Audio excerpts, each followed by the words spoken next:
السلام علیکم ورحمۃ اللہ وبرکاتہ۔ آج ہمارے اسلامک آئیڈیل چینل پر بہت ہی اہم بات اور ضروری نصیحت پیش خدمت ہے۔ قربانی کے سارے مسائل آپ کو ایک ہی ویڈیو میں ملیں گے، وہ بھی مفتی طارق مسعود کے۔ تو چلیے شروع کرتے ہیں، لیکن میرے چینل کو سبسکرائب کریں اور بیل آئیکن کو ضرور دبائیں تاکہ میری دوسری ویڈیو آپ تک جلد سے جلد پہنچے، اور کمنٹس کریں دوسری ویڈیو کس ٹاپک پر بنائی جائے۔ اللہ الرحمن الرحیم۔ قربانی کے مسائل سے متعلق آج ارادہ ہوا کہ ان مسائل سے متعلق ایک کلپ ریکارڈ کروا دیا جائے اور لوگوں کو قربانی کے بیسک مسائل بتائے جائیں۔ لوگ بہت زیادہ جو سوالات پوچھتے ہیں، تو اس پہ میں نے کچھ اشارے لکھ لیے اپنے سامنے، تاکہ جو سوال بہت زیادہ پوچھے جاتے ہیں میں ان کے بارے میں ریکارڈ کروا دوں۔ تو میں انشاءاللہ یہ جو قربانی ہے اس کے بالکل شروع سے لے کے آخر تک ترتیب سے کوشش کرتا ہوں کہ مسائل بیان کروں، اور جو مسائل بہت زیادہ پوچھے جاتے ہیں اللہ تعالیٰ سے دعا ہے کہ وہ سارے آ جائیں۔ تو پہلا سب سے بڑا مسئلہ یہ ہے کہ قربانی واجب کس پر ہے۔ قربانی واجب کس پر ہے؟ لم سم عوام کی سہولت کے لیے ایک نصاب بیان کرتا ہوں جو علماء بتاتے ہیں۔ 52.5 تولہ چاندی، اتنی مالیت کا کسی کے پاس سونا ہو یا چاندی ہو یا تجارتی مال ہو۔ تجارتی مال کہتے ہیں وہ سامان جو بیچنے کے لیے آپ نے خریدا ہے، یا کیش رقم ہو، یا یہ کہ ضرورت سے زائد سامان۔ ضرورت سے زائد سامان کہتے ہیں وہ سامان جو پورے سال بھی استعمال نہ ہوتا ہو۔ تو ایسی کوئی چیز اگر آپ کے پاس اتنی مالیت کی پڑی ہوئی ہے، یا ایک نہیں 2-4 چیزیں مل کے اتنی مالیت کو پہنچ جاتی ہیں، یعنی خلاصہ یہ نکلا کہ آپ کے جو استعمال میں آنے والی چیزوں کے علاوہ آپ کے پاس اتنی مالیت کی مال موجود ہے، اور ضروری خرچے اس میں سے نکال دیں، قرضے نکال دیں، وہ سب نکال کے بھی اتنے پیسے آپ کے پاس بچتے ہیں 50, 55, 60 ہزار تک، تو پھر آپ پر قربانی واجب ہے۔ یہ بہت مختصر بتا رہا ہوں، کیونکہ اگر میں اس کی نصاب کی ڈیٹیل میں گیا تو پورا کلپ اسی میں نکل جائے گا۔ تو لم سم ایک بتا رہا ہوں آپ کو کہ اتنا اماؤنٹ کسی کے پاس ہو تو اس پر قربانی واجب ہے۔ پھر بھی سمجھ میں نہ آئے تو اس بارے میں میرے دوسرے کلپ یوٹیوب پہ آپ کو مل جائیں گے، یا دوسرے علماء سے آپ تفصیل پوچھ لیں، وہ انشاءاللہ آپ کو ڈیٹیل بتا دیں گے، کیونکہ نصاب میں اگر میں زیادہ ڈیٹیل میں گیا تو بہت ہی لمبی بات ہو جائے گی پھر۔ تو اس پر قربانی واجب ہے۔ بڑا مسئلہ یہاں پر ایک یہ اٹھایا جاتا ہے کہ کیا گھر کا سربراہ اگر قربانی کر لے تو سب کی طرف سے کافی ہو جائے گی، یا جو بھی صاحب نصاب ہے جس میں بھی استطاعت ہے اس پر الگ سے قربانی واجب ہے؟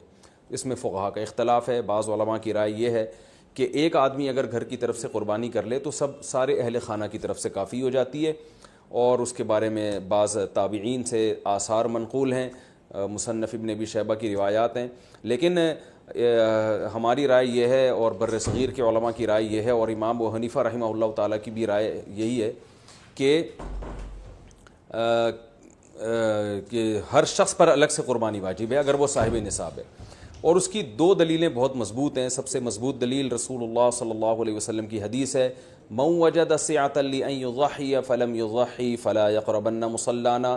آپ صلی اللہ علیہ وسلم نے فرمایا جس کے پاس قربانی کی طاقت تھی اور اس نے قربانی نہیں کی تو وہ ہماری عیدگاہ کے قریب بھی نہ پھٹکے۔ تو اس سے پتہ چلتا ہے کہ جس کے پاس بھی اس طاقت ہے، تو اس میں یہ نہیں ہے کہ گھر کا سربراہ سب کی طرف سے کرے گا، تو یہ جو ہے ایسا نہیں ہے، بلکہ صاف الفاظ ہیں حدیث کے کہ جس کے پاس بھی استطاعت ہے تو وہ اس پر قربانی اس کو کرنی پڑے گی۔ اور دوسری دلیل یہ ہے کہ عبادات میں کہیں بھی ایسا نہیں ہوتا کہ ایک کی عبادت دوسرے کی طرف سے کافی ہو جائے۔ تو اس پر قیاس کا تقاضا بھی یہی ہے کہ جب اسلام میں کوئی بھی ایک عبادت دوسرے کی طرف سے کافی نہیں ہوتی تو یہ کیسے ممکن ہے کہ قربانی جو مستقل ایک سنت ابراہیمی ہے وہ ایک کرے اور دوسری کی طرف سے بھی وہ خود بخود ادا ہو جائے؟ تو یہ اس کا بھی تقاضا ہے۔ بعض حضرات یہ دلیل دیتے ہیں کہ حضرت ابو بکر اور عمر رضی اللہ عنہما قربانی نہیں کرتے تھے۔ یہ دوسرے مسئلے کی دلیل ہے۔ تو پہلا تو یہ ہو گیا کہ قربانی ہر صاحب استطاعت پر لازم ہے۔ بیگم کے پاس اگر زیور ہے اور اتنی مالیت کا ہے تو اس پر بھی قربانی واجب ہے۔ پھر وہ الگ بات ہے کہ اس کی طرف سے میاں اس کی پرمیشن سے کر دے، یعنی واجب تو اس پر ہوگی لیکن ضروری نہیں ہے کہ وہ خود کرے، اس کی طرف سے اس کا میاں بھی کر سکتا ہے اس کی پرمیشن سے، اجازت سے، اور میاں اپنی طرف سے بھی ایک کر دے اور بیگم کی طرف سے بھی ایک کر دے۔ یعنی گھر کے ایک فرد کرے گا اور سب کی طرف سے کافی ہو جائے یہ نہیں ہے، بلکہ ہر فرد کو الگ کرنی پڑے گی۔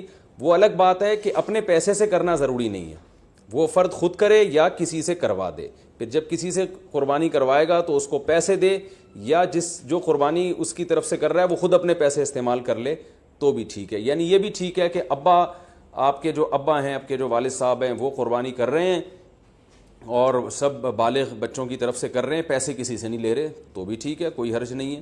یا شوہر بیوی کی طرف سے کر رہا ہے اور پیسے نہیں لے رہا اس سے, تو بہت اچھی بات ہے, ایسا نیک شوہر اللہ میاں سب کو دلائے.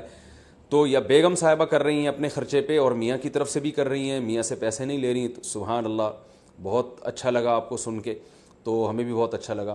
تو یعنی پیسوں کا ہر ایک کا ڈالنا ضروری نہیں. اچھا یہ بھی ایک مسئلہ ہوتا ہے کہ بڑا بھائی کر رہا ہے سب کی طرف سے اور سب سے آدھے آدھے پیسے لے رہا ہے قربانی کے, وہ یا تھوڑے تھوڑے پیسے لے رہا ہے, باقی پیسے اپنی جیب سے ڈال رہا ہے, تو بھی ٹھیک ہے. یعنی جس کی طرف سے قربانی ہو رہی ہے اس کے لیے خود سے پیسے یعنی خرچ کرنا ضروری نہیں ہے, اس کی طرف سے اگر کوئی اور خرچ کر دیتا ہے تو بھی ٹھیک ہے, چاہے پورے پیسے خرچ کرے یا آدھے پیسے خرچ کرے. قرضہ لے کے بھی قربانی کی جا سکتی ہے, آپ کے پاس اگر پیسے نہیں ہیں تو آپ قرضہ لے کے کر سکتے ہیں, اگر آپ کو یقین ہے کہ میں یہ قرضہ بعد میں لوٹا سکتا ہوں. البتہ قرضہ کھا کے قربانی ٹھیک نہیں ہے, کہ آپ نے کسی کا قرضہ دینا ہے, وہ مانگ رہا ہے, دروازے پہ کھڑا ہوا ہے, وہ دے نہیں رہے اور آپ اس کے پیسوں سے بکرے کاٹ رہے ہیں آپ, یہ ٹھیک نہیں ہے. یہ آخرت کے لیے بھی نقصان دہ ہے اور وہ بکرے کے لیے تو نقصان دہ بہرحال ہے ہی ہے. تو ایک مسئلہ تو یہ ہو گیا. دوسرا مسئلہ یہ ہے کہ قربانی کیا واجب ہے یا سنت ہے, تو اس بارے میں بھی دونوں رائے ملتی ہیں علماء کی. جو علماء کہتے ہیں سنت ہے وہ بھی عام سنت نہیں مانتے, بلکہ سنت مؤکدہ. سنت مؤکدہ کا مطلب جو نہیں کرے گا قابل ملامت ہوگا. اور امام ابو حنیفہ رحمہ اللہ تعالیٰ کی رائے کے مطابق یہ واجب ہے, اور اس کی دلیل وہی ہے کہ پہلی بات تو یہ کہ عبادت ہے, اور عبادت میں احتیاط کے پہلو کو ترجیح دی جاتی ہے, کیونکہ احتیاط اسی میں ہے کہ اس کو اگر واجب قرار نہیں دیتے تو بہت سے لوگ قربانی کا فریضہ چھوڑ سکتے ہیں, اور اس بات کا خطرہ موجود ہے کہ قیامت میں ان کو گناہ نہ ملے, تو اس لیے احتیاط کے پہلو کو ترجیح جائے گی. اور مضبوط دلیل امام ابو حنیفہ کی قرآن نبی صلی اللہ علیہ وسلم کی وہی حدیث ہے, من وجد سعة لأن يضحي فلم يضحي فلا يقربن مصلانا. آپ صلی اللہ علیہ وسلم نے فرمایا جس کے پاس قربانی کی گنجائش تھی اور اس نے قربانی نہیں کی وہ ہماری عیدگاہ کے قریب بھی مت پھٹکے. آپ صلی اللہ علیہ وسلم 10 سال مدینہ منورہ رہے, ہمیشہ آپ صلی اللہ علیہ وسلم نے قربانی کی ہے. بعض حضرات یہ دلیل دیتے ہیں کہ حضرت ابو بکر اور حضرت عمر نے قربانی نہیں کی اپنے دور خلافت میں, اس سے پتہ چلتا ہے کہ قربانی واجب نہیں ہے. تو یہ دلیل اس لیے درست نہیں ہے کہ حضرت ابو بکر اور حضرت عمر رضی اللہ تعالیٰ عنہ مسکین تھے, غریب تھے, اگرچہ مسلمانوں کے خلیفہ تھے, لیکن یہ ان کی ایک کوالٹی تھی کہ اتنے لاکھوں مربع میل کے مالک ہونے کے باوجود وہ پیون زدہ کپڑے پہنتے تھے, تو صاحب استطاعت پہ قربانی واجب ہے. یہ دونوں حضرات بڑے تھے مگر قربانی نہیں کی انہوں نے, جیسے کہ روایت میں آتا ہے اس کی وجہ استطاعت نہ ہونا. تو استطاعت اگر نہیں ہے تو پھر قربانی لازم نہیں ہے, بلکہ اگر آپ قرضہ لے کے قربانی کرو گے اور خطرہ ہے کہ میں قرضہ ادا نہیں کر سکتا, تو پھر تو جائز ہی نہیں ہے آپ کے لیے, کیونکہ دوسروں کا حق دبا کے آپ کے لیے عبادت کو کی وجہ آوری یہ ٹھیک نہیں ہے. اس کی فضیلت کیا ہے قربانی کی؟ رسول اللہ صلی اللہ علیہ وسلم نے ارشاد فرمایا بقرعید کے دنوں میں ایام نہر میں اللہ کو جانور کا خون بہانے سے زیادہ کوئی عمل محبوب نہیں ہے, اور ہر بال کے بدلے میں اللہ نیکی عطا فرماتے ہیں. یہ قربانی کی بہت بڑی فضیلت ہے, اور اس کی فضیلت آپ علماء سے بیانات میں سنتے ہیں. میں بھی چونکہ بہت مختصر جلدی بات کر رہا ہوں تاکہ میں پورے موضوع کو جلدی سے سمیٹ لوں. اب مسئلہ یہ آئے گا کہ جی قربانی, ایک بڑا اہم مسئلہ آج کل یہ چل رہا ہے. نبی صلی اللہ علیہ وسلم نے فرمایا کہ عید کی نماز کے بعد جس نے قربانی کی تو قربانی ہوگی, نماز سے پہلے کر لی تو آپ نے اس قربانی کو قبول نہیں کیا. تو اس سے صاف پتہ چلتا ہے کہ شہر میں جہاں عید کی نماز ہوتی ہے وہاں عید کی نماز سے پہلے قربانی نہیں ہوتی. اب چونکہ بہت ساری عید کی نمازیں ہو رہی ہیں تو علماء کہتے ہیں کہ جس شہر میں آپ رہتے ہیں پورے شہر میں کہیں بھی عید کی نماز ہو جائے گی تو آپ کے لیے قربانی کرنا جائز ہوگا. بہتر تو یہی ہے کہ آپ خود جب تک عید کی نماز نہ پڑھیں قربانی نہ کریں, لیکن اگر کسی نے قربانی کر لی خود نماز پڑھنے سے پہلے تو اگر پورے شہر میں کہیں عید کی نماز ہو چکی تھی تو آپ کی قربانی ہو گئی, عید کی نماز نہیں ہوئی تھی آپ کی قربانی وہ کالعدم ہے. آج کل لاک ڈاؤن کی وجہ سے, کورونا کی وجہ سے یہ بھی مسئلہ کھڑا ہوا ہے, بہت سے ملکوں میں عید کی نماز پہ پابندی ہے. یو اے ای سے فون آتا ہے بھائی یہاں دبئی میں تو عید کی نماز ہی نہیں ہو رہی, تو وہاں کیا کیا جائے گا؟ تو وہاں پر یہ کیا جائے گا کہ بہتر یہ ہے, افضل یہ ہے کہ زوال کے بعد آپ قربانی کریں. اگر پورے شہر میں عید کی نماز ہو ہی نہیں رہی ہے تو پھر زوال کا وقت یعنی ظہر کا وقت جب داخل ہو جاتا ہے تو پھر آپ جانور قربان کریں, اس سے پہلے قربانی نہ کریں.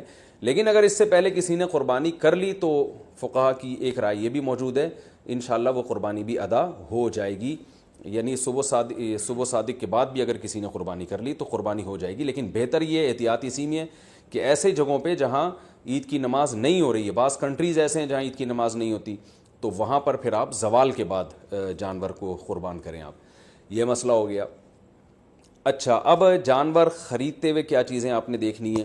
سب سے پہلی بات، 4 جانوروں کی قربانی جائز ہے، اونٹ، اور یہ گائے، بھینس بھی گائے کے حکم میں ہی ہے، اور بکرا اور دمبا۔ ہرن کی قربانی یا نیل گائے کی قربانی یا اور دوسرے جو جنگلی جانور ہیں ان کی قربانی جائز نہیں ہے۔ ان 4 جانوروں میں اونٹ کی عمر 5 سال ہونی چاہیے، گائے کی عمر 2 سال ہونی چاہیے، اور بکرے کی عمر 1 سال ہونی چاہیے، اور دمبے کی بھی اصل تو یہی ہے کہ 1 سال عمر ہو، لیکن اگر 6 مہینے کا دمبا اور بھیڑ یا جو بھی سرگودا کے کجلے بڑے مشہور ہیں، 6 مہینے کا اگر دیکھنے میں سال کا لگتا ہے یعنی موٹا تازہ ہو تو 6 مہینے کا دمبا بھی جائز ہے، 6 مہینے سے کم کا جائز نہیں ہے۔ اور 6 مہینے کا دمبا اگر دیکھنے میں 6 مہینے کا نہیں لگ رہا، 1 سال کا نہیں لگ رہا، بچہ ہی لگ رہا ہے، چھوٹا لگ رہا ہے، کمزور ہے، پھر اس کی بھی جائز نہیں ہے۔ تو دمبا اگر 6 مہینے کا موٹا تازہ ہے تو اس کی قربانی جائز ہے، اور باقی بکرا 1 سال کا ہونا ضروری، اور گائے 2 سال کی، اور اونٹ 5 سال کا۔ اچھا، اس میں یہ بات ضروری ہے کہ یہاں سال سے مراد اسلامی سال ہے۔ مثال کے طور پر آپ بکرا لینے کے لیے گئے مارکیٹ میں، ہاں بھائی کتنی عمر ہے، اس نے کہا کہ جی اتنی عمر ہے، تو آپ اس سے سیدھا یہ پوچھیں کہ بھائی پچھلے سال بقرعید سے پہلے یہ پیدا ہو چکا تھا کہ نہیں ہوا تھا؟ اگر پچھلے سال بقرعید سے پہلے پیدا ہو چکا تھا تو اس سال بقرعید میں اس کی قربانی جائز ہے، بلکہ پچھلے سال اگر بقرعید والے دن پیدا ہوا تھا تو اس سال بقرعید والے دن جب وہ ٹائم گزرے گا تو اس ٹائم میں بھی اس کی قربانی جائز ہو جائے گی، کیونکہ پورا سال اسلامی سال گزر چکا ہے۔ دانتوں کا اعتبار نہیں ہے، یاد رکھیں، لوگ دانت کو زیادہ فوکس کر رہے تھے، 2 دانت ہے کہ 4 دانت ہے کہ کھیرا ہے، تو دانت کا اعتبار نہیں ہے، اصل حکم ہے جانور کی عمر کا، کہ گائے 2 سال ہو، اور 2 سال میں یاد رکھیں دانت پورے، جو ماہرین ہیں نا جو بچڑے پالتے ہیں وہ کہتے ہیں 2 سال میں دانت نکلتے نہیں ہیں، 2 سال پورے ہونے کے بعد نکلنا شروع ہوتے ہیں۔ تو اگر آپ کو کسی جانور کے بارے میں یقین ہے کہ اس کی عمر 2 سال ہو چکی ہے تو آپ اس کی قربانی کر سکتے ہیں، بچڑے کی، چاہے وہ کھیرا ہی کیوں نہ ہو۔ البتہ مارکیٹ میں لوگوں کو پتہ نہیں چلتا، جھوٹ بہت چلتا ہے، تو اس لیے لوگ دانت دیکھتے ہیں، کیونکہ دانت اگر نکلے ہوئے ہوں، 2 دانت ہیں تو اس کا یقین ہوتا ہے کہ 2 سال سے اوپر کا ہی ہے، تو اس لیے لوگ دانتوں کو فوکس کر رہے ہوتے ہیں، کہ سامنے والے کا پتہ نہیں ہوتا کہ سچ کہہ رہا ہے کہ جھوٹ کہہ رہا ہے۔ لیکن اگر آپ کو سامنے والے کی بات پر اعتماد آ جائے اور وہ یقین دلا دے آپ کو کہ بھئی یہ 2 سال کا بچڑا ہے، تو پھر بے شک کھیرا بھی ہو تو آپ اس کی قربانی کر سکتے ہیں، اور بکرا اگر 1 سال کا ہو چکا ہے، یقین ہو گیا آپ کو، کسی بھی طرح سے یقین ہو گیا، تو پھر بے شک کھیرا بھی ہو، اس کی قربانی بھی آپ کر سکتے ہیں۔ یہ تو ہو گیا جی جانور کی عمر کے بارے میں۔ عیب کون سا ہو جانور میں جس کی وجہ سے قربانی نہیں ہوتی، یہ بھی بہت زیادہ سوال پوچھا جاتا ہے، دمیں اٹھا کے لوگ چیک کر رہے ہوتے ہیں، اوریجنل ہے، پلاسٹک کی تو نہیں لگی ہوئی۔ تو اب چونکہ زیادہ تر لوگ سب سے پہلے دم ہی چیک کرتے ہیں، تو ہم شروع بھی دم ہی سے کرتے ہیں۔ تو جانور کی جو دم ہے اگر آدھی کٹی ہوئی ہے تو اس کی قربانی جائز نہیں ہے، آدھی سے کم کٹی ہوئی ہے تو قربانی جائز ہے۔ تو اس سے پتہ چلتا ہے کہ پوری دم ہی اگر چپکائی ہوئی ہے یا سی ہوئی ہے تو بھی قربانی جائز نہیں ہے۔ تو کم سے کم آدھی دم، آدھی سے زیادہ دم اس کی سلامت ہونی چاہیے، اس سے تھوڑی بہت کٹی ہوئی ہے تو اس سے کوئی فرق نہیں پڑتا۔ کان کا بھی یہی حکم ہے، کان اگر آدھا کٹا ہوا ہے تو قربانی جائز نہیں ہے، آدھے سے کم کٹا ہوا ہے تو قربانی جائز ہے۔ بعض دفعہ ایسے کان نہ چرے ہوئے ہوتے ہیں تو اس سے کوئی فرق نہیں پڑتا، قربانی اس کی بھی جائز ہے۔ آنکھ کا حکم یہ ہے کہ ایک آنکھ کی اگر بینائی نہیں ہے تو قربانی جائز ہے، بینائی ہے لیکن کم نظر آتا ہے اور جانور دیکھ لیتا ہے گھاس ماس کو تو بھی ٹھیک ہے، یعنی پوری نظر کا 6/6 ہونا ضروری نہیں ہے۔ البتہ بالکل ہی ایک آنکھ کی بینائی غائب ہو تو پھر اس کی قربانی درست نہیں ہے۔ لنگڑا پن اتنا ہو اگر جانور میں کہ وہ بیچارہ لنگڑے پن کی وجہ سے آپ اس کو ذبح کرنے جہاں لے جانا چاہتے ہیں نا وہاں تک بھی نہیں جا سکتا، پہیے لگا کے دھکا دینا پڑ رہا ہے آپ کو اس کو، تو پھر تو قربانی جائز نہیں ہے۔ تھوڑا بہت لنگڑاتا ہو لیکن چل لیتا ہو تو قربانی ایسے جانور کی جائز ہے۔ یہ ہو گیا جانور کے عیب کے بارے میں۔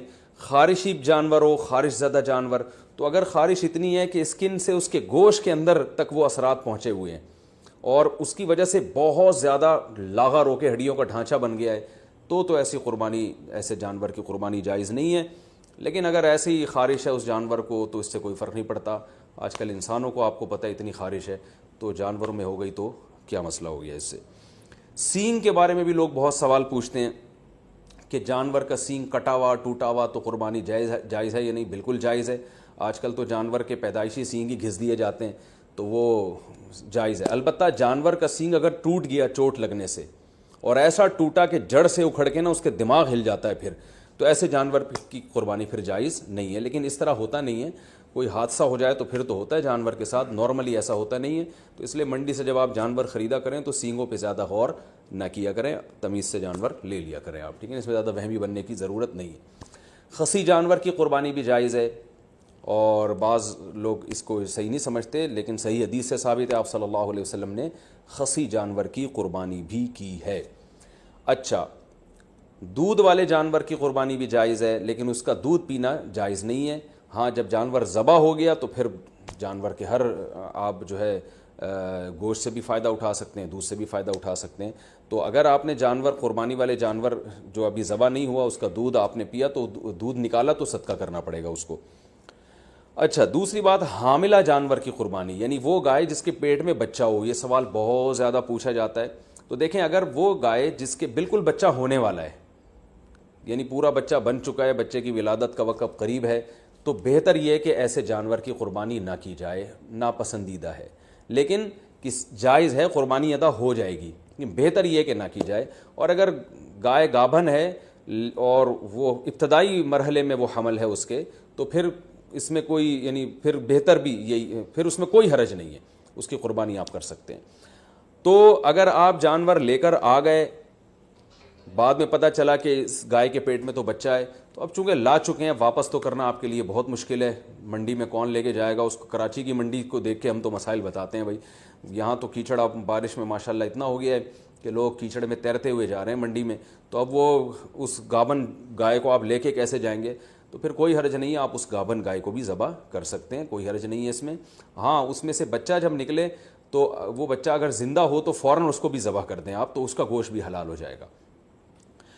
اچھا, لوگ یہاں ایک سوال پوچھتے ہیں اس معصوم بچے کا کیا قصور ہے؟ تو میں ان کو جواب دیتا ہوں کہ اس کی ماں کا بیچاری نے کون سے کبیرہ گناہ کیے ہیں جن کو آپ کاٹ رہے ہیں. تو جیسے بچہ معصوم ہے تو اس کی اماں بھی تو بیچاری معصوم ہے. تو اللہ نے ہمارے لیے ان جانوروں کو حلال کیا, ہم ان کا گوشت کھا سکتے ہیں, تو اس لیے ہم ذبح کر سکتے ہیں. وہ بچہ اس کے پیٹ میں ہو تو بھی کر سکتے ہیں. میں نے بتایا کہ بہتر نہیں ہے, لیکن بہرحال قربانی ادا ہو جائے گی اور گوشت بھی اس کا بالکل حلال ہوگا, اس میں ٹینشن لینے کی ضرورت نہیں ہے. تو یہ تو ہو گیا جی حاملہ جانور کے بارے میں. اچھا, جانور آپ منڈی سے لے کے آپ نے خریدا, بالکل سب سیٹ ماشاءاللہ فٹ فاٹ جانور تھا, آپ نے اس کو گاڑی میں چڑھایا, چڑھانے کے دوران اس کی ٹانگ وانگ ٹوٹ گئی اور وہ بیچارہ لنگڑا لولا ہو گیا, تو اس کو ذبح کر کے کھا لیں, وہ قربانی کے لائق اب نہیں رہا ہے, اس کی قربانی جائز نہیں ہوگی. یا اسی طرح گاڑی سے اتارتے ہوئے یا گھر میں جو ہے نا کھمبے سے باندھا آپ نے اور جانور نے کوئی شرارت کی یا کچھ مسئلہ ہو گیا جس کی وجہ سے آنکھ چلی گئی اس کی, یا کوئی ایسا عیب پیدا ہو گیا جس کی وجہ سے قربانی جائز نہیں ہوتی, تو اب اس کی قربانی ہو نہیں سکتی. وہ آپ پھر قصائی کو بھی بیچ سکتے ہیں اور خود بھی گوشت کھا سکتے ہیں. البتہ جانور کو جب ذبح کرنے کے لیے گرایا جاتا ہے, اس دوران اگر جانور کے کوئی ہاتھ پاؤں ٹوٹ گئے یا کوئی اندھا ہو گیا بیچارہ یا کچھ مسئلہ ہو گیا, تو بے فکر رہیں, پھر کوئی حرج نہیں ہے. کیونکہ گراتے, یہ تو اللہ کا حکم ہے جانور کو گرا کے ذبح کرو, تو گرانے میں بعض دفعہ ایسا مسئلہ ہو جاتا ہے جس کی وجہ سے جانور میں کوئی عیب پیدا ہو جاتا ہے. تو ذبح کے دوران اگر کوئی عیب پیدا ہو گیا ہے تو بے فکر رہیں, اس سے کوئی فرق نہیں پڑتا, قربانی اس جانور کی حلال ہوگی. یہ تھا جانور کو گاڑی میں چڑھانا اور اتارنے سے متعلق. اچھا, ایک اہم مسئلہ یہ ہے, اب ہم آتے ہیں, میرا خیال ہے عیب والے مسائل تو کافی حد تک حل ہو چکے ہیں. اب ہم آتے ہیں جانور کو لٹانے, بلکہ اس سے پہلے کہ آپ جب جانور لے کر آئے تو بہت سے لوگوں کی نیت بدل جاتی ہے. آپ جانور لے کر آئے, بچڑا, جب محلے والوں نے آ کے دیکھا تو کسی نے کوئی تعریف کرتا ہے, کوئی کہتا ہے یار یہ کیا اٹھا کے لے آئے آپ, ٹھیک ہے نا. تو اب آپ کا دل بدل گیا کہ یار پڑوسیوں کے یہاں تو بچڑا ہے, وہ تو بڑا ٹائٹ ہے. اب آپ کا دل چاہ رہا ہے کہ میں اس جانور کو چینج کروں. تو دیکھیں, اگر آپ نے جانور خریدتے ہوئے قربانی کی نیت سے نہیں خریدا, ویسے ہی خریدا تھا, بعد میں سوچا تھا کہ میں دیکھوں گا قربانی کرنی ہے کہ نہیں کرنی, تو آپ اس کو بیچ دیں, کچھ بھی کریں, کوئی حرج نہیں ہے. لیکن اگر آپ نے قربانی کی نیت سے خریدا تھا، جیسے کہ 99% لوگ بقرعید میں قربانی کی نیت ہی سے جانور خرید رہے ہوتے ہیں، گھر لانے کے بعد آپ کی نیت بدل گئی، یار وہ پڑوسی جو وسیم بھائی جو بچھڑا لے کر آئے ہیں نا، اس پہ الگ ہی نور برس رہا ہے، اور وہ ہمارے بچھڑے کے ساتھ جب کھڑا ہوتا ہے تو ہمارا بچھڑا تو احساس کمتری میں آئے نہ ہے، ہم احساس کمتری کے شکار ہوتے ہیں۔ تو اب آپ نے ارادہ کیا یہ بچھڑا آپ کسی کو پہنا دیں، تو بالکل جائز ہے، جیسے کسی نے آپ کو پہنایا تو آپ بھی کسی کو وہ بچھڑا پہنا سکتے ہیں۔ تو لیکن پہنانے کے بعد ہوگا یہ کہ اگر اب آپ کو کرنا یہ پڑے گا کہ آپ جو بچھڑا لے کر آئے تھے یا بکرا لے کر آئے تھے، فار ایگزامپل وہ 1 لاکھ کا تھا، آپ نے آگے بیچا 1,20,000 میں، اور اب نیا بچھڑا لائے دوبارہ 1 لاکھ کا، تو یہ 20,000 کا جو پروفٹ ہے یہ آپ کے لیے جائز نہیں ہے، بلکہ 20,000 کا پروفٹ آپ کو صدقہ کرنا پڑے گا۔ تو اس لیے جب پرانا جانور آپ بیچیں گے تو نیا جانور یا تو اسی کی قیمت کا ہو یا اس سے زیادہ کی قیمت کا، اس سے کم قیمت کا لے کر آ گئے تو پروفٹ آپ کو صدقہ کرنا پڑے گا۔ تو یہ ایک اہم بات ہے، بیچنا بالکل جائز ہے، اس میں کوئی حرج نہیں ہے۔ میں نے کہا جیسے کسی نے پہنایا تو آپ بھی پہنا سکتے ہیں، تو اس میں کوئی حرج نہیں، لیکن پروفٹ پھر آپ کے لیے حلال نہیں ہے، کیونکہ یہ قربانی کی نیت سے جب آپ نے جانور خریدا ہے، جب آپ نے قربانی کرنے کی نیت سے خرید لیا تو اب اس میں پروفٹ کمانا آپ کے لیے جائز نہیں رہا۔ آپ بچھڑا لے کر آئے، پورا بچھڑا اپنے لیے لے کر آئے آپ قربانی کی نیت سے، تو یہاں آپ نے ارادہ کیا، محلے والے آ گئے، وسیم بھائی نے کہا یار ایک حصہ ہمیں بھی دے دو یار ایک حصہ، تو آپ کا ارادہ بدل گیا، آپ نے کہا چل بھائی، تو آپ اس میں سے حصے بھی دوسروں کو دے سکتے ہیں، اس میں بھی کوئی حرج نہیں ہے۔ تو یہ بھی جائز ہے آپ کے لیے کہ اس جانور میں آپ سب کو شریک کر لیں۔ تو یہ ضروری نہیں ہے کہ آپ نے اپنے لیے گائے خریدی تو اب وہ پوری گائے آپ کے، اپنے ایک حصہ بھی آپ اپنا اس میں رکھ سکتے ہیں، 6 حصے دوسروں کو دے سکتے ہیں۔ ایک اہم بات یہ بھی ہو گئی۔ دوسری ایک اہم بات یہ ہے کہ آج میرے پاس عصر کے بعد ایک بندہ آیا، میں بچھڑا لایا تھا، صبح جب میں نے دیکھا تو اس کا انتقال ہو گیا۔ ان کی ورڈنگ یہی تھی، انتقال ہو گیا۔ میں نے کہا انتقال تو آدمیوں کے ہوتے ہیں، جانوروں کی تو موت واقع ہوتی ہے بھائی۔ خیر اس کا انتقال ہو گیا، تو مالدار آدمی جس پر قربانی واجب تھی، اگر اس کا جانور بقرعید سے پہلے مر جائے تو اس پر لازم ہے کہ وہ دوبارہ قربانی کرے۔ ہاں، دوبارہ قربانی میں یہ ضروری نہیں ہے کہ جتنا مہنگا پہلا جانور تھا اتنا ہی دوسرا بھی ہو، نہ، سستا جانور بھی کیا جا سکتا ہے، کیونکہ اب آپ پروفٹ نہیں کما رہے اس پہ، تو اس لیے وہ تو اللہ نے ہی اس کو اٹھا لیا پہلے، تو اس جانور کو ذبح کر کے مرنے سے پہلے گوشت کھا لیں یا قصائی کو بیچ دیں، اور جو آپ نیا جانور لے کر آئیں گے وہ بیچ اس لیے دیں یا گوشت اس لیے تاکہ وہ اس نے بھی گوشت ہی گوشت کے طور پر ہی قصائی نے بھی استعمال کرنا ہے اس کو۔ تو جانور اگر مر گیا، آپ نیا جانور اگر لے کر آئے ہیں تو نئے جانور میں یہ ضروری نہیں ہے کہ پہلے والے جانور سے وہ مہنگا ہو، وہ سستا بھی لا سکتے ہیں۔ آپ پوری بچھڑا لے کر آئے تھے تو اب کوئی بات نہیں، ایک دمبا کر لیں چھوٹا موٹا آپ، تو یہ ضروری نہیں ہے کہ اتنا ہی مہنگا ہو وہ۔ اگر جانور مر جائے تو بس آپ نے ایک واجب اپنے ذمے سے پورا کرنا ہے، تو وہ سستا جانور بھی کر سکتے ہیں۔ اور اگر غریب آدمی جانور خرید کے لایا تھا قربانی کی نیت سے، وہ جانور مر گیا تو بس غریب کو ثواب مل گیا، دوبارہ اس پر قربانی واجب پہلے بھی نہیں تھی، اب بھی واجب نہیں ہے۔ تو یہ ہو گیا جی۔ اچھا، اب ہم چلتے ہیں قربانی کے مسائل میں ذبح کی طرف۔ جانور ذبح کرنے میں ایک بڑی کوتاہی یہ ہوتی ہے کہ قصائیوں کے حوالے چھری کر دی جاتی ہے، بعض دفعہ پتہ نہیں ہوتا کہ یہ مسلمان ہیں بھی یا نہیں ہیں، کیونکہ ان دنوں میں ہندو بھی بہت سے قصائی بنے ہوئے ہوتے ہیں۔ تو یاد رکھیے گائے کی گردن پہ یا جانور کی گردن پہ جو چھری چلانے والا ہے، پکڑنے والا کوئی بھی ہو، رسی باندھنے والا کوئی بھی ہو، چھری چلانے والے کا توحید پرست ہونا ضروری ہے یا اہل کتاب ہونا ضروری ہے۔ تو اس لیے یہ دیکھ لیں کہ یہ مسلم بھی ہے یا نہیں ہے۔ اور تو بلا وجہ خام میں کوئی کہہ رہا ہوں میں مسلمان ہوں تو اب یہ نہیں کہ لیبارٹری چیک کے لیے بھیج دیا آپ نے اس کو کہ ہے بھی کہ نہیں ہے، اتنی تحقیق کی ضرورت نہیں ہے۔ تو بس یہ پہلے تحقیق کر لیا کریں بھائی، مسلمان ہو، توحید پرست ہو، ایک اللہ کو مانتے ہو، نبی صلی اللہ علیہ وسلم کی ختم نبوت کے قائل ہو، اور نبی صلی اللہ علیہ وسلم کو مختار کل، مشکل کشا، حاجت روا تو نہیں سمجھتے، تو جو توحید کا عقیدہ ہے نا وہ بہرحال پہلے ضروری ہے، جو بیسک اسلام کے عقائد ہیں وہ اس کو پتہ ہونے چاہیے۔ تو اس کے بغیر جانور کا ذبیحہ جو ہے، اگر آپ کو پتہ چل گیا کہ یہ مشرک ہے تو پھر اس کا ذبیحہ حلال نہیں ہے، ایک بات۔ دوسری بات، قصائیوں میں یہ کوتاہی ہوتی ہے کہ قصائی جو ہے وہ منہ میں گٹکے ہوتے ہیں، پان ہوتے ہیں، میں نے خود دیکھا ہے کہ وہ تکبیر نہیں پڑھ رہے ہوتے ذبح کرتے ہوئے، سب نہیں کرتے، یعنی بعض لوگ ایسا کرتے ہیں، تو اگر جان بوجھ کر کسی نے تکبیر چھوڑ دی ہے تو بھی جانور مردار ہو جائے گا. تو اس لیے قرآن مجید میں صاف اللہ کا حکم ہے وَلَا تَأْكُلُوا مِمَّا لَمْ يُذْكَرِ اسْمُ اللَّهِ عَلَيْهِ، وہ جانور جس پر اللہ کا نام نہ لیا جائے اس کو مت کھاؤ. تو اس لیے اس بات کا اہتمام کرنا چاہیے، جو لوگ جانور کے قریب کھڑے ہوئے ہیں ان کو سب کو چاہیے زور سے تکبیر پڑھنا شروع کر دیں تاکہ چھری پھیرنے والے کو یاد آ جائے اور وہ غفلت نہ کرے اس بارے میں. ہاں اگر بھولے سے رہ گیا، اس بیچارے کو یاد ہی نہیں رہا، تو وہ جانور حلال ہے، اس میں کوئی حرج نہیں ہے. جان کر تکبیرات چھوڑ دینا یہ بالکل اس سے جانور مردار ہو جاتا ہے.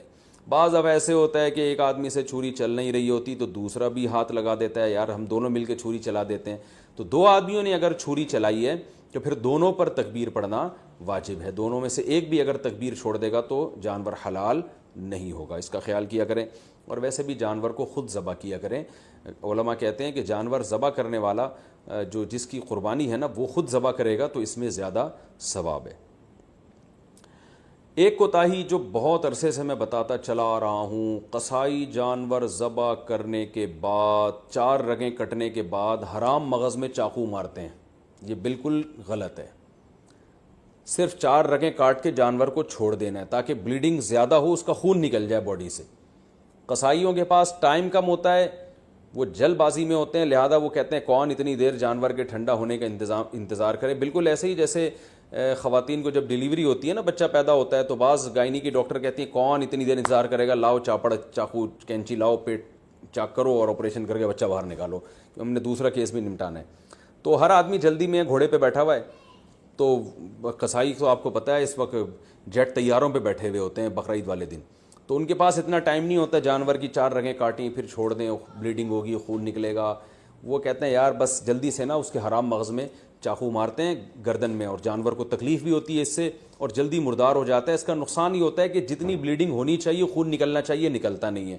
تو اس سے 3 نقصان. پہلا نقصان مکروہ عمل ہے، یہ شریعت میں یہ طریقہ ہمیں ذبح کرنے کا نہیں بتایا. دوسرا نقصان جو گوشت میں خون باقی رہ جاتا ہے، جو ذبح کرنے کا مقصد ہے وہ پورا حاصل نہیں ہوتا. تیسرا نقصان گوشت کی لذت بھی کم ہو جاتی ہے. اور چوتھا ایک اور نقصان، گوشت میں جو بیماریاں ہیں آپ کو پتہ ہے بلڈ کی وجہ سے ہوتی ہیں، کہ بلڈ اگر گوشت میں رہ جائے تو اس میں بیماریاں بھی رہ جاتی ہیں.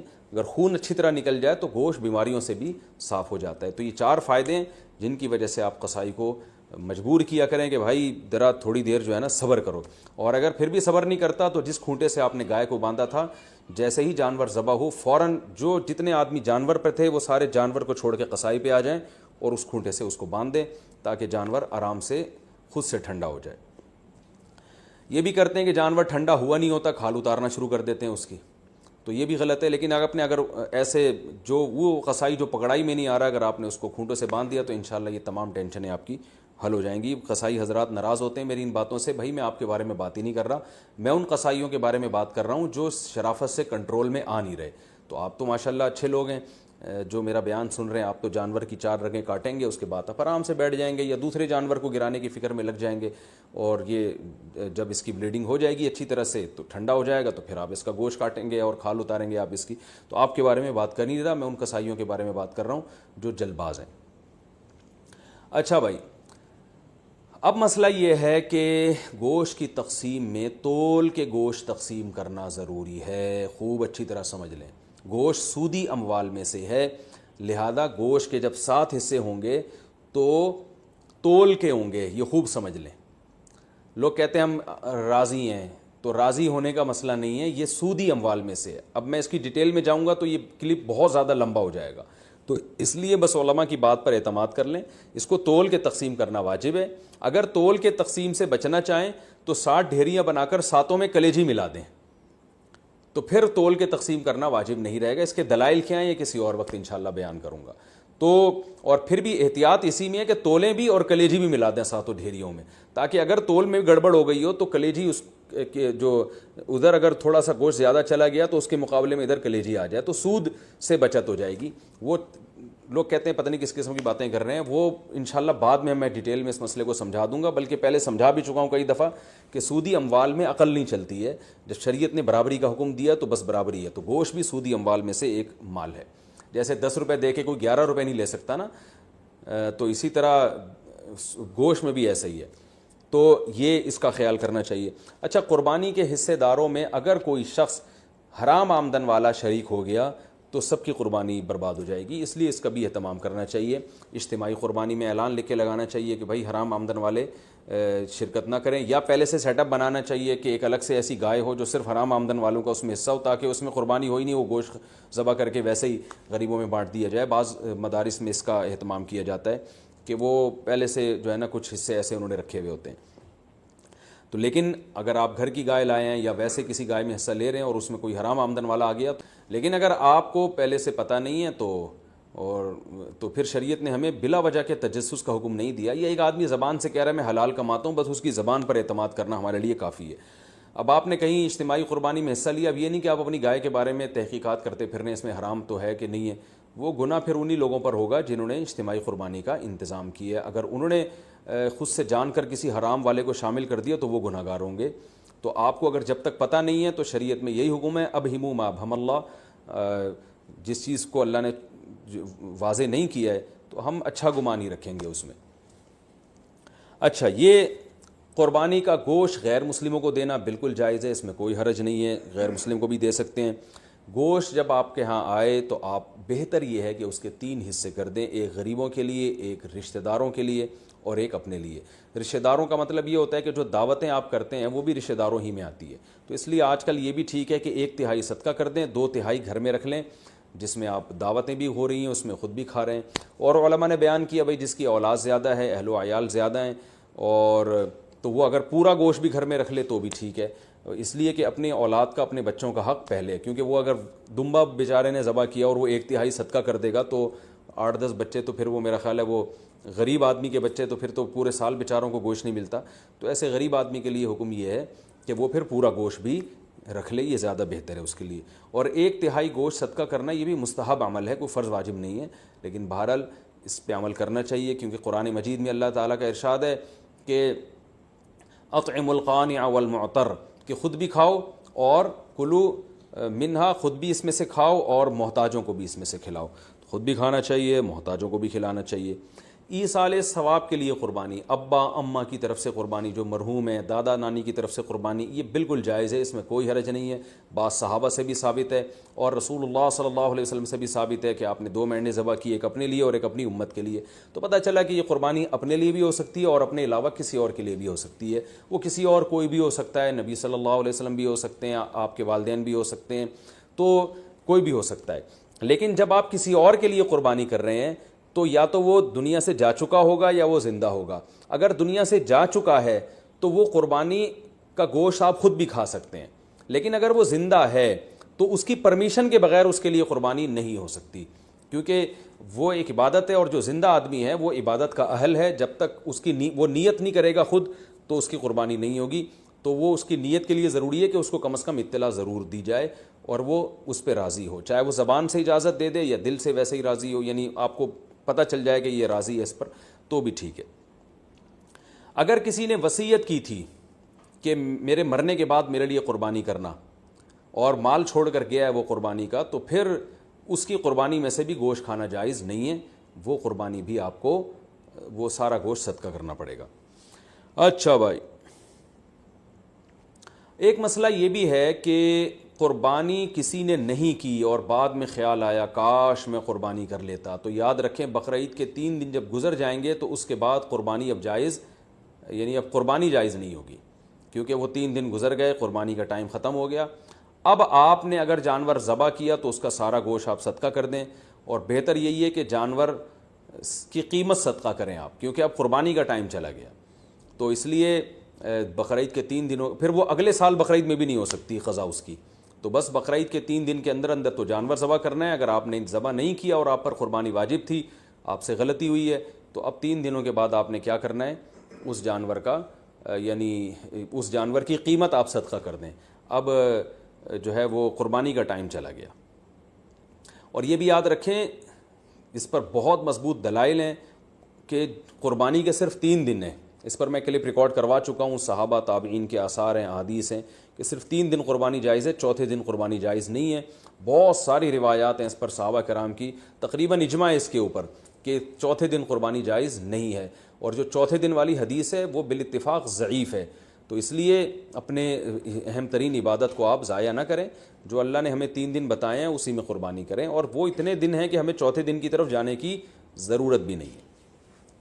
لیکن اگر کوئی کر رہا ہے تو بحث مباحثہ نہ کریں, لڑائی جھگڑا یہ بھی اچھی چیز نہیں ہے. آپ خود احتیاط کریں, صرف 3 دن, اور جتنے لیٹ کریں گے قربانی کا ثواب کم ہوگا. پہلے دن سب سے زیادہ, دوسرے دن اس سے کم, تیسرے دن اس سے بھی کم. اچھا بھائی, اور مسئلہ کیا ہے کہ قربانی میں عقیقے کی نیت کرنا, یہ سوال بھی بہت پوچھا جاتا ہے. بالکل جائز ہے. آپ ایک گائے لے کر آئے تو آپ اس میں اپنے بچوں کا عقیقہ بھی کر سکتے ہیں, اور قربانی کا یعنی بیٹے کا, لڑکے کی طرف سے 2 حصے ڈال دیں اس میں, اور ایک اپنی قربانی بھی کر لیں. یہ بھی بالکل جائز ہے. اچھا بھائی, اور نابالغ اولاد کی طرف سے قربانی. دیکھیں, جو نابالغ اولاد کی طرف سے قربانی ہے اگر تو انشاءاللہ اس کو ثواب ملے گا. قربانی وہ آپ ہی کی طرف سے ہوگی, تو یعنی آپ ہی اس قربانی کے مالک ہیں. تو کیونکہ جو نابالغ ہے نا اس پر قربانی بہرحال واجب نہیں ہوتی, چاہے وہ کتنا ہی مالدار کیوں نہ ہو. اور اگر بالکل ہی چھوٹا بچہ ہے تو پھر اس کی طرف سے قربانی کا مطلب یہ ہوتا ہے کہ آپ خود ہی بس قربانی کر رہے ہیں, تو وہ قربانی کا اہل نہیں ہے, اس کی طرف سے قربانی نہیں ہوگی. ہاں, اگر وہ سمجھدار ہے, بلوغت کے قریب ہے, تو پھر اس کی طرف سے قربانی ادا ہو جائے گی, اگرچہ اس پہ واجب ہے نہیں ابھی, تو یہ کر سکتے ہیں, اس میں کوئی حرج نہیں ہے. اچھا, ایک اہم مسئلہ یہ بھی ہے کہ اونٹ کو ذبح کرنا یہ سنت نہیں ہے. اونٹ کو نہر کرنا سنت ہے. کھڑے کھڑے اس کی ٹانگ باندھ کے نا یہاں چاقو مارا جاتا ہے, اور ایکسپرٹ جو کسائی ہوتے ہیں وہ ایسے زور سے کٹ لگاتے ہیں کہ ایک دم فوارہ نکلتا ہے, اونٹ بہت جلدی ٹھنڈا ہو جاتا ہے. اور جو اناڑی ہوتے ہیں وہ بہت تکلیف دیتے ہیں جانور کو, وہ گھماتے رہتے ہیں اس میں, اور ان کو صحیح نس ملتی نہیں ہے, رگ ملتی نہیں ہے, اونٹ کا خون کم بہتا ہے, وہ بہت دیر سے اس کی جان نکلتی ہے. تو یہ بہت جو ہے وہ اچھا کام نہیں ہے جانور کو تکلیف دینا. آپ صلی اللہ علیہ وسلم نے حکم دیا ہے کہ جب تم میں سے کوئی شخص جانور کو ذبح کرنے کا ارادہ کرے تو اسے چاہیے کہ جانور کو راحت پہنچائے, اس کی راحت کا خیال رکھے, وہ اس کی کو اذیت نہ دے, تکلیف نہ دے. اور آپ نے یہ بھی فرمایا کہ اپنی چھری کو پہلے تیز کر لو تاکہ جانور کو تکلیف نہ ہو. بعض لوگ یہ کر رہے ہوتے ہیں, جانور کو لٹا کے چھری تیز کر رہے ہوتے ہیں. وہ بھائی پہلے ہی کر لیتے یہ کام, اس کو آپ نے جو لٹا کے اتنی تکلیف دی ہوئی ہے, یہ ٹھیک نہیں, یہ ٹھیک عمل نہیں ہے. تو جانور کو راحت دینے کا ہمیں حکم ہے, تکلیف سے اس کو بچانا ہے ہم نے. تو یہ کچھ مسائل تھے, اور بھی کوشش کر رہا ہوں کہ کوئی مسائل دماغ میں آ جائیں جو لوگ زیادہ زیادہ. ہاں, ایک اہم مسئلہ یہ, بعض جانور بڑے شرارتی ہوتے ہیں, کنٹرول میں نہیں آ رہے ہوتے. جیسے بعض میاں کنٹرول میں نہیں آتے, بعض بیویاں کنٹرول میں نہیں آتی, بعض بچے کنٹرول میں نہیں آتے, اور بعض دفعہ آپ کا ملازم کنٹرول میں نہیں آ رہا. تو اس دفعہ بعض دفعہ آپ ایسی گائے لے آتے ہیں کہ وہ گائے, ابھی ہمارے 2-3 سال پہلے محلے میں ایک بچڑا آیا, وہ ایسا خونخوار قسم کا بچڑا کہ وہ کسی کو قریب ہی نہ آنے دے. تو ایک قصائی آیا, اس نے کہا ابے دیکھو ایسی کی تیسی, میں کسی سے نہیں ڈرتا, اور بغیر کچھ کہے نا وہ بچڑے کے قریب چلا گیا. جو وہاں بچڑے کے قریب لوگ تھے نا, ان کا بیان ہے کہ وہ ایسے اچھلتا ہوا قصائی بچڑے کے پاس گیا کہ جیسے ڈرتا ہی نہیں ہے. تو کہہ رہے ہیں ہمیں چند سیکنڈ کے بعد ہمیں یہ لگا کہ صرف بچڑا ہے, قصائی ہے نہیں یہاں پہ کہیں بھی. تو ہم حیران, یہ قصائی کیا کہاں, یعنی بچڑے نے اتنی اسپیڈ کے ساتھ اس کو لات ماری ہے کہ قصائی مارکیٹ سے شارٹ. تو کہہ رہے ہیں ہم دیکھا وہ وہاں پڑا ہوا ہے. تو وہ فنٹر گیری بھی بعض لوگ کر رہے ہوتے ہیں. تو ایسا جانور جو بہت ہی شرارتی ہو, قابو میں نہ آ رہا ہو, تو شرعاً یہ جائز ہے کہ آپ اس کو پہلے اگر کسی گولی وغیرہ سے مار دیں, گرا دیں اس کو بندوق سے, اور پھر ذبح کر لیں تو بھی جائز ہے. یا اور کسی طریقے سے اس کو قابو میں لانے کے لیے یہاں پر اس کے گردن پہ کھڑے کھڑے بھی ذبح کر سکتے ہیں. یعنی اس کو آپ, یعنی 2 دھاری چاقو آپ نے گردن پہ لگایا اور اس کو چاروں رگیں کاٹ ڈالی تو بھی جائز ہے. تو بہتر سنت طریقہ تو یہی ہے کہ لٹا کے گلے پہ چھری چلائی جائے بچھڑے کے. لیکن اگر وہ بے قابو بچھڑا ہے تو کھڑے کھڑے بھی مجبوراً اس کو ذبح کرنا جائز ہے. ہاں, اگر گولی ماری آپ نے اس کے گرانے کے لیے اور گولی سے ہی وہ ٹھنڈا ہو گیا تو پھر حرام ہو جائے گا, چاہے گولی پہ تکبیر بھی کیوں نہ پڑی ہو, کیونکہ گولی کا شکار جائز نہیں ہے, حلال نہیں ہے. تو اس لیے دھاری دار چیزوں کا شکار ہوتا ہے. اسی طرح جانور اگر بھاگ گیا اور آپ نے اس کو چاقو مارا پیچھے سے تکبیر پڑھ کے, اور تیر مارا یا چاقو مارا, آج کل لوگ ارطغرل دیکھ رہے ہیں تو تیر ویر بھی لوگ گھروں میں لا کے رکھ رہے ہوں گے, تو تیر مارا, دھاری دار چیز ہے نا, وہ تیر اس کے جا کے لگا یا چاقو آپ نے مارا, وہ چاقو اس کے لگا, اس سے وہ زخمی ہو گیا, اس سے وہ نیچے گرا, آپ فوراً بھاگیں جا کے اس کو ذبح کریں, لیکن آپ فوراً بھاگے اور ذبح کرنے سے پہلے وہ ٹھنڈا ہو گیا تو بھی وہ حلال ہے, کیونکہ دھاری دار چیز سے شکار اگر کیا تو پھر اگر آپ کو ذبح کرنے کا موقع نہیں ملتا اور اس دوران جانور مر جاتا ہے تو وہ شکار حلال ہوتا ہے, بشرطے کہ آپ نے تیر پھینکتے ہوئے یا چھری پھینکتے ہوئے آپ نے تکبیر پڑھی ہو, اللہ کا نام لیا ہو. لیکن اگر آپ قریب پہنچ گئے اور زندہ تھا وہ, تو پھر آپ نے ذبح نہیں کیا تو پھر حلال نہیں ہوگا. یا آپ نے تیر سے شکار کیا یا چاقو سے شکار کیا, اس کا یعنی نیزہ مارا اس کے اوپر, اور وہ پھر آپ اس کے پیچھے بھاگے نہیں اس کو ذبح کرنے کے لیے, تو بھی وہ حلال نہیں ہوگا. یعنی آپ نے اپنی ذمہ داری پوری کی, اس کے باوجود وہ آپ کے پہنچنے سے پہلے ٹھنڈا ہو گیا تو پھر وہ حلال ہے, لیکن گولی کا شکار کسی صورت میں حلال نہیں ہے. بلا وجہ جانور کو گولی سے مار کے گرانا یا اسے بے ہوش کر کے ذبح کرنا یہ بھی مکروہ ناپسندیدہ عمل ہے, اس لیے کہ جانور کو جب آپ بے ہوش کر دیتے ہیں تو پھر اس کو جب ذبح کرتے ہیں تو خون صحیح طرح سے اس کا نہیں نکلتا, جو ذبح کے مقاصد کے خلاف ہے, اور پھر یہ بھی خطرہ ہوتا ہے کہ جانور پہلے ہی نہ مر چکا ہو. تو یہ کچھ مسائل تھے قربانی کے. اللہ تعالیٰ ہم سب کی قربانیوں کو قبول فرمائے. اور یاد رکھیں بقرعید کے 3 دنوں میں آپ صلی اللہ علیہ وسلم نے فرمایا اللہ تعالیٰ کو جانور کا خون بہانے سے زیادہ کوئی عمل محبوب نہیں ہے, اور آپ نے فرمایا طیبوا بہا انفسکم, خوش دلی کے ساتھ قربانی کیا کرو.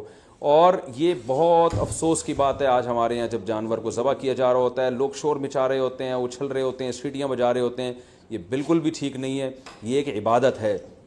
ابراہیم علیہ السلام جو اللہ کے خلیل تھے ان کی سنت ہے, تو عبادت کو عبادت والے انداز ہی میں کیا جائے گا. اس وقت ذکر کرنا چاہیے, اللہ کا نام لینا چاہیے, دل میں دعا مانگنی چاہیے کہ اللہ ہمارے اس عمل کو قبول فرما. سیٹیاں بجانا اور ہوٹنگ کرنا اور ایسے اچھلنا یہ بہت بالکل نامناسب حرکت ہے. وہ کوئی وہ انٹرٹینمنٹ کا کوئی شو نہیں ہو رہا, وہ بلکہ ایک عبادت ہو رہی ہے اللہ کے لیے. ایک اپنے مال کو آپ, ایک نفیس مال کو اور ایک جان کو آپ قربان کر رہے ہو اللہ کی خاطر, تو عبادت ہی ہونی چاہیے. اور اس وقت دعا پڑھنی چاہیے انی وجہت وجہی للذی فطر السماوات والارض حنیفا وما انا من المشرکین. یہ دعا کسی کو یاد نہ ہو تو ویسے ہی زبان سے کہہ دے اللہ یہ میری طرف سے اور میں نے تیری طرف رخ کیا اور یہ میری طرف سے صرف تیرے لیے قربانی ہے اور تیرے خلیل ابراہیم علیہ الصلاۃ والسلام کی سنت کو میں زندہ کر رہا ہوں. یہ دل میں نیت کر لے, زبان سے اچھے الفاظ کہہ دے کہ اللہ تو میری طرف سے قبول کر لے اس کو. تو یہ الفاظ کہنے چاہیے, دعا مانگنی چاہیے کہ اللہ اس کو قبول فرما لے. تو یہ ہے قربانی کا گوشت اسٹور کتنے دن کر سکتے ہیں, جتنے دن تک چاہیں, فریج جب تک آپ کی اجازت دیتا ہے.